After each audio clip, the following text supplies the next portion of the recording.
I'm certainly not going to argue. I'm not going to argue. Moses is Moses. Yeah. He's got his own path. So we cannot Absolutely. compare Moses to Mike Tyson. I think he's a good kid. I've said in the past that I think he can be a champion, and I do think, just like I said with Jared Anderson, I think Jared and Moses are very, very both good fighters. First-hand experience, like, oh wow, this isn't a normal 16-year-old, 20-year-old, whatever else. It's a real fighter from young, let alone now. So, good guy. Boxing legends are buzzing about Moses Itauma's rise. The Gypsy King, Tyson Fury, boldly declared that Moses is destined to be a future champion. Unlike others his age, Fury believes he stands out with incredible speed, sharp focus, and natural talent that sets him apart. He described Moses as different, predicting his skills and mindset would soon make him a global superstar and a dominant force in boxing's heavyweight division.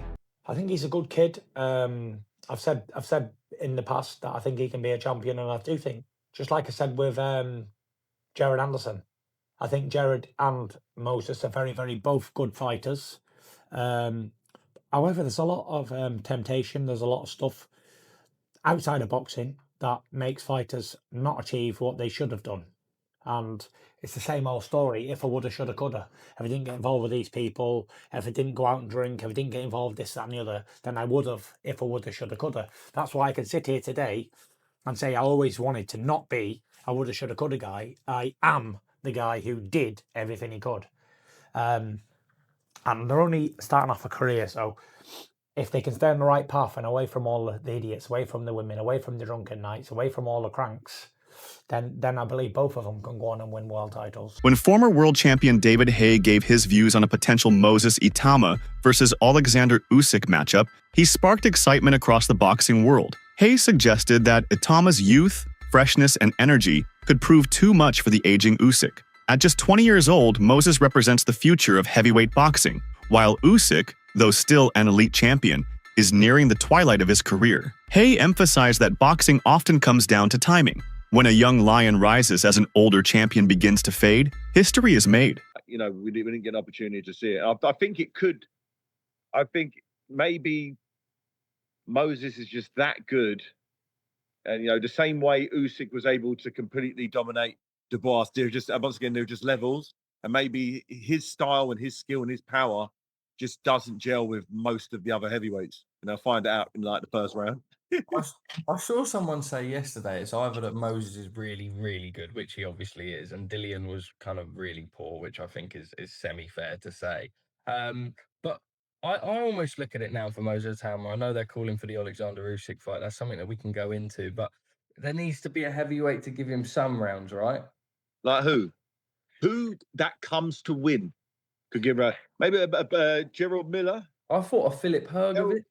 Philip Hrgovic. That, you know, that if you want to do, if you really want to see what he can mix up with a guy who's with proven chins, and his whole sole purpose is to get some rounds under his belt. Usyk has already cemented his place in history with victories over Anthony Joshua and others. Yet Haye argued that the speed, explosiveness, and aggression of Moses could create problems that Usyk may not be able to solve at this stage. Usyk thrives on technical brilliance and movement, but Haye believes that the raw power and youthful stamina of Itauma would eventually overwhelm him. For Haye, it is not about disrespecting Usyk's greatness, but about acknowledging the natural passing of the torch that boxing has seen countless times before. If such a fight were to take place, Haye confidently leans towards Moses as the man to announce himself on the grandest stage. Because this is a 20-year-old with incredible hype around him, the sparring stories, the way he's been knocking out people so far in the professional game. Remember when you were coming through, there was so much hype. Even David Price had a lot of hype, obviously Anthony Joshua, but you all you guys found that stumbling block at one point. Obviously Joshua with Ruiz, you know, Carl Thompson. So obviously Daniel Dubois had it with Joe Joyce as well. Do you think Dillian White still has enough to be that stumbling block for Moses Itauma or not? 100%. 100% Dillian White.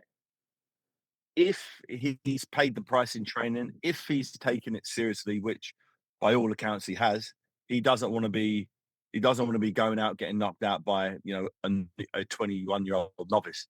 That's not on the script for him. He's not believing that. He's been there seen it, done it. He's mixed it with the best in sparring and in championship fights. Well, he's fought the very, very best and always given a good account of himself. And he has the ability to win this fight because he's so experienced. Does he still have that magic? I haven't seen it in his last two fights, but physically he looks in a different place to those last two fights. And when people start taking their eye off it and start judging him on his worst performances, you can miscalculate. If you looked at before I fought Carl Thompson, if you looked at his the prior fights going into that, he was in all sorts of trouble. He was barely winning those fights against guys I believed I could beat easy. So in my mind, it's a stepping stone. I'm on the up, he's on the down. Exactly the same situation with Itauma and Dillian White. Everyone says, yeah, Dillian White, if this fight was 5-6 years ago, the fight wouldn't happen, but it's happening now. Dillian thinking, everyone's ripped me off. I'm getting a crazy payday. I'm out in Riyadh season and I got to fight a guy who's had 12 fights. It's like against a very low level compared to Dillian. So he's going to be swimming in water, uncharted territory, uncharted waters. He's going to be doing something he hasn't done yet under the lights. He may have done it in sparring, probably has, but sparring and competition with those little 10-ounce gloves takes one mistake and you're sitting on the seat of your pants. And he hasn't been in that situation yet. We don't know what his punch resistance is like because he's so skillful. He's not given his opponents a chance to test his chin. Lawrence Okolie, himself a respected fighter and world champion, was full of praise for Moses Itauma after watching his performances. Okolie highlighted what makes Moses so unique: his maturity, strength, and composure despite being just 20 years old. Most fighters at that age are still finding their rhythm and adjusting to the professional ranks. Moses, however, has been making waves with the kind of dominance that seasoned veterans often struggle to show. Okolie's words reflect what many in boxing have started to realize. Itauma is ahead of his time. His ability to impose himself physically while still maintaining speed and agility has left fans and analysts stunned. Okolie mentioned how nobody expected a fighter this young to perform at such a high level so early in his career. Very, very sharp, very, very explosive, I thought he would get him out of there. As the week went on, seeing the shape of Dylan, hearing everyone talking, but it is what it is. I mean, the thing is if you haven't fought him or whatever else, you get a first-hand experience. Like, oh, wow, this isn't a normal 16-year-old, 20-year-old, whatever else. It's a real fighter from young, let alone now. So, good guy. Renowned trainer and boxing commentator Teddy Atlas has been equally impressed by Itauma. Comparing Moses' hand and foot speed to a young Manny Pacquiao is no small compliment. Pacquiao, known for his lightning-quick combinations and relentless energy, changed the way people viewed speed in boxing. To hear Atlas place Moses in the same conversation underlines just how extraordinary the young heavyweight is. Atlas pointed out that what makes Moses stand out is not just his speed, but his age. To possess that kind of explosiveness and coordination at 20 is almost unheard of in the heavyweight division, where fighters typically peak later. Heavyweights are often associated with raw strength, but Moses combines strength with fast reflexes and movement, making him a rare breed. Atlas emphasized that if Moses continues to refine his technique while keeping that youthful speed, he has the potential to dominate for years to come. Again, he just seems like a kid you want to root for. A kid that's not over the top with the way he behaves and everything. He's grounded. He's humble. He really makes a good presentation of himself. And he's special. He's big, he's young, he's got fast hands, he's got fast feet. Not only his hands get to the target fast, his feet bring you to the target fast or bring him to the target fast like a young Pacquiao did. I mean, he closes gaps really fast, really fast. Like 1 second you think he's not there, and bang, it's like driving a car. You got to be careful with this guy. It's like driving a car, bud. You know me, I'm always on you and Nicole about driving. Even now that you're older and you got kids, everything, I'm always like, I won't leave you alone. I'm paying in the you know what. Like I'm just saying, don't just look in the rear view mirror. Turn around, turn your head, and make sure somebody's not in a blind spot. Make sure it's no. But even then, I say, if you look down the road, there might be some madman coming at 120 miles an hour that you don't realize he's coming that fast. And by the time you turn your head back and then you make the change to the lane, he's there. That's him. He's that guy coming 120 miles an hour. You turned around, you looked down in the back of the road, and you didn't see anybody coming. So you turned back, and now in that 2 seconds that it takes now to change lanes, he's there because he was going 120 miles an hour. That's Itauma or Itauma, whatever the hell it is. He's fast. Whether he's Tuma or Tama, he's fast. And you gotta realize that when you fight him. His hands only aren't gonna get to you in a quick fashion. But as I said, his feet will bring his hands to you really, really fast. He has good eyes. He's calm in an uncalm environment. That's what makes him a great finisher. He sees everything. He knows where to go, where not to go. One of the defining moments in Moses Itauma's early career was his performance against Dillian Whyte, and analysts wasted no time pointing out its significance. The analyst highlighted that no one had ever dismantled Whyte in the manner that Moses did. Whyte has faced top-tier opposition and built a reputation as a durable and dangerous fighter. To see him undone so convincingly raised eyebrows across the boxing community. Importantly, the analyst clarified that Whyte was not out of shape or past his prime. He was still a dangerous contender. This makes Moses' performance even more remarkable. It wasn't about Whyte being off his game. It was about Moses being extraordinary. The speed, precision, and confidence with which he executed his game plan against such an experienced opponent made it clear that this was no ordinary prospect. But let me ask you this question. Who's ever done that to Dillian Whyte before? The answer's no one. Because 10 years ago, when Dillian Whyte had about 1,000 less miles on the clock,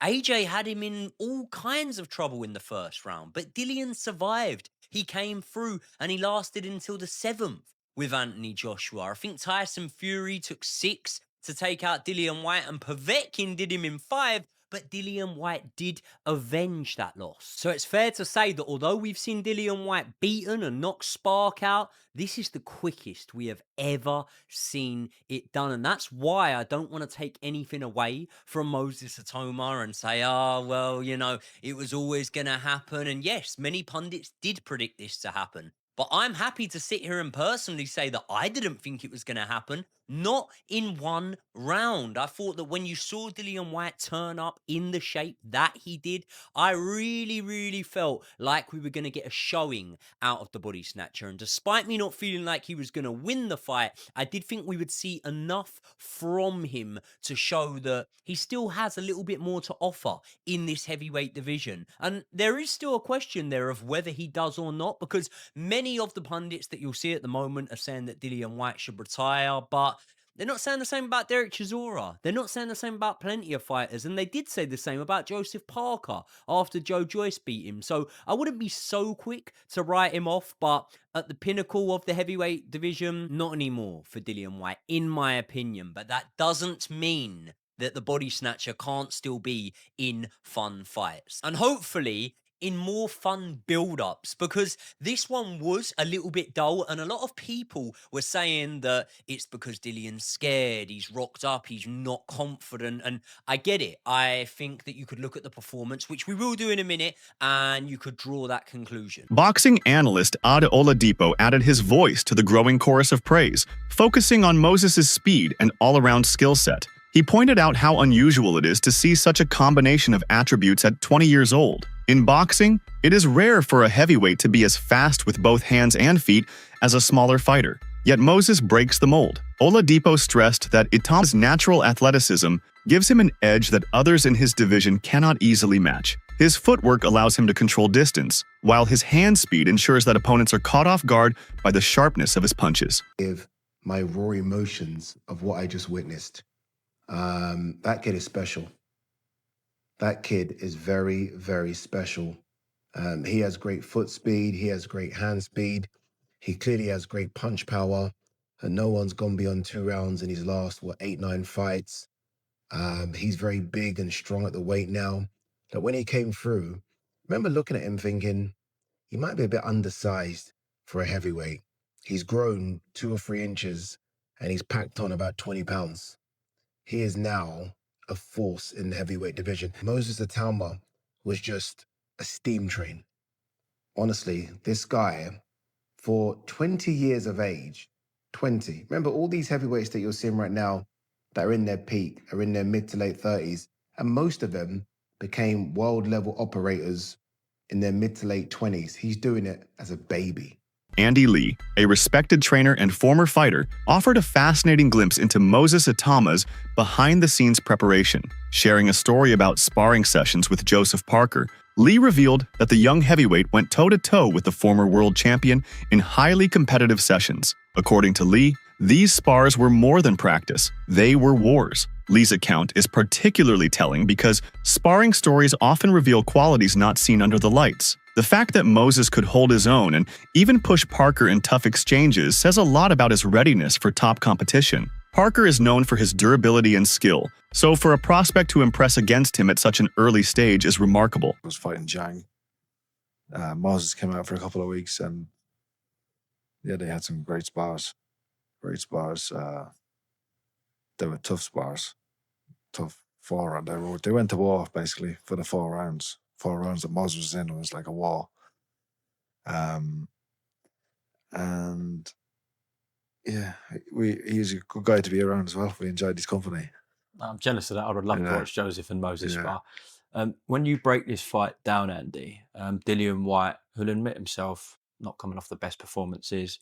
The last big fight I think back was to Tyson Fury, where he didn't really cause Fury any issues at all. So can he roll back the years of the Povetkin rematch, the Parker fight, even the AJ fight? I think he's got one more roll of the dice in him, and I think he's been playing himself down a little bit and enjoying being, overlooked a little bit. I think he'll have a lot to show. I think he's a proud man, and I think he'll bring something. For me, looking at it, I think if he can get past the first 2-3 rounds, if he gets through those without taking too much. Derek Chisora offered a more grounded perspective, cautioning against comparisons between Moses Itauma and Mike Tyson. While many fans and analysts have drawn parallels between the two because of their age, power, and dominance, Chisora insisted that Moses should be appreciated on his own terms. Moses is Moses, he stated firmly, reminding everyone that each fighter's journey is unique. Chisora's point is important for maintaining perspective. While it is tempting to draw comparisons between greats of the past and rising stars, it can create unfair expectations. Can't compare Moses to Mike Tyson, understand? Because no, you can't. You actually can't. So do you think it's a bit unfair that he? I mean, like everybody's trying to say he's like, my nice to lie. There's only one Mike Tyson. I don't know why we're trying to put his name again with Mike Tyson. No, he's Mike Moses. Tyson. He's Moses. Mike Tyson smokes weed. Mike Tyson, vicious guy. Moses is not that guy. And Mike Tyson didn't have his dad around. Moses got his dad, his mum, his brothers. You cannot compare that. Even in the ring, it's different. Listen, guys didn't want to spar Mike Tyson. Yeah, Mike Tyson was guys didn't want to fight Mike Tyson. You understand? Let me explain that to you, understand? People used to get to the stadiums before they opened to see Mike Tyson. Yeah. Mike Tyson was different. I think what Moses was comparing himself being when he is my age. I don't care. There's only one Mike Tyson. You don't compare. I don't care. I'm with Derek. I'm not Moses is Moses. Yeah. He's got his own path. So we cannot compare Moses to Mike Tyson. We shouldn't. Never. Shouldn't. Yeah. Could never do that. Yeah. There's always been one Muhammad Ali. Everybody's tried it and they cannot do it. Yes. Yeah? 100%. Do you understand? So people cannot say, oh, it's like man. No. There's only one Mike Tyson. There's only one Muhammad Ali. That's it. And there only will ever be one Mike Tyson and one Ali. Yeah. One of the qualities most admired about Moses Itauma is his composure. At an age when most fighters might crumble under the weight of expectations, Moses shows remarkable calmness in the ring. Analysts and fans alike have noted how he handles pressure as if he has been fighting at the highest level for years. This calmness is not just about avoiding panic, but about making intelligent decisions under stress. Moses reads situations quickly, adapts, and executes without rushing. I thought White's experience would be able to give him slight problems, but Itauma is just so impressive. I mean, for a 20-year-old kid, really, he is just so wise beyond his years in regards to his boxing. I'm always so impressed when I watched Moses Itauma because he is not only such a great front-footed fighter on a technical basis. I say great, maybe that's a little bit over the top right now, but on a technical front, when you're watching someone and analysing a prospect, he just has so much poise and calmness. He always keeps his distance, sets the shots up with feints. He doesn't just go out and charge you and blow you away. He just picks you apart within a minute. You know, the Dempsey McKean fight, the feint to set the left hand up. The Dillian White fight, the jab just before the body shot, the level changes. And it's because he keeps his distance so well that he very rarely gets hit clean. Respected boxing journalist Gareth A. Davies weighed in on the mouthwatering possibility of Moses Itauma facing Anthony Joshua. According to Davies, if the fight were to happen, Moses would have the tools to defeat Joshua. While Joshua has been one of the defining heavyweights of the modern era, Davies believes the speed, youth, and hunger of Moses would give him the edge. Davies pointed out that Joshua, though still dangerous, has shown vulnerabilities in recent years. Meanwhile, Moses represents a fearless new wave, unburdened by past defeats or tactical hesitations. His combination of speed and power could exploit Joshua's slower reflexes and defensive lapses. Gareth Davies, okay?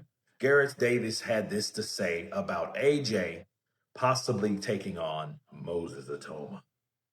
And he had to say this. He said, I don't think Joshua gets beyond 3 rounds with this kid. Damn. Let me counterpunch. Gareth Davis, he's never been a fan of AJ because he was a fanboy of Tyson. So you know you can't have it both ways. You can't be a fanboy of Tyson and then a fan of AJ. That just won't happen. So I expect him to say that. I expect him to say something like that. But is it true? I think this. If AJ decided to fight Moses Itauma, AJ, I think, knows Moses because remember, they were in the same camp for a while. They sparred together. They shared time together. Moses never fought Dillian White or never sparred Dillian White. He sparred everybody else. Joshua, Fury, Parker. He sparred a lot of people. Coley, the list goes on.